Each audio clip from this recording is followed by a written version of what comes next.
భూములు అమ్ముకొని చెరువులు కబ్జాలు చేసి రకరకాల వ్యవహారాలు చేసి రాష్ట్రాన్ని అప్పుల కుప్పగా మార్చి తిప్ప చేయించి మళ్ళీ తగుతున్నామంటే వాళ్ళే ఇలా కాంగ్రెస్ పార్టీ పైన ఆరోపణలు చేసే కదా ఏం చేసిందా మీరు మాట్లాడతాము. ఎక్కడ పోయింది మీరు ఇచ్చిన హామీలు, ఎక్కడ పోయింది 2,000 రూపాయల పెన్షన్, ఎక్కడ పోయింది కళ్యాణ లక్ష్మి ప్రకారం అని మాట్లాడతాం.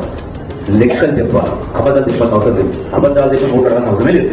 వాస్తవాలు సంవత్సరానికి 70,000 కోట్లు అంటే సపోజ్ ఒకవేళ మీరు అంత ధనిక రాష్ట్రం మీకు అప్పచెప్తే ఈ 10 సంవత్సరాల పాలలో ఇన్ని లక్షల కోట్లు అంత లక్షల కోట్ల ఆదాయం వచ్చి లక్షల కోట్ల రూపాయలు అప్పు చేసి కూడా మీరు చెప్పిన వాగ్దానం ఏం నెరవేర్చలేదు. డబుల్ బెడ్రూమ్ ఇల్లు అయినా, నిరుద్యోగ వృద్ధి అయినా, దళితులకు మూడికలకు అయినా ఎక్కడ కూడా జరగదు చేయలేదు. ఇంత ఆదాయం వచ్చి 1,00,000 కోట్లు అప్పు చేసి మరి మీరేమంటారు, ఎక్కడ పోయింది మీ తులంబంగారు ఎక్కడ పోయింది 2,000 పెన్షన్ అంటారు. మీరు ఇంత అప్పు చేసి పోతే సంవత్సరానికి 6,000 కోట్లు ఒకటి కట్టదు, సంవత్సరం 70,000 కోట్లు. మీరు అడిగినటువంటి తులం బంగారం ఎంత ఖర్చు అవుతుంది? తులం 1,00,000 రూపాయలు, కళ్యాణ లక్ష్మి కట్టదు 4,000 కోట్లు. తులం కలిసి 4,000 కోట్లు.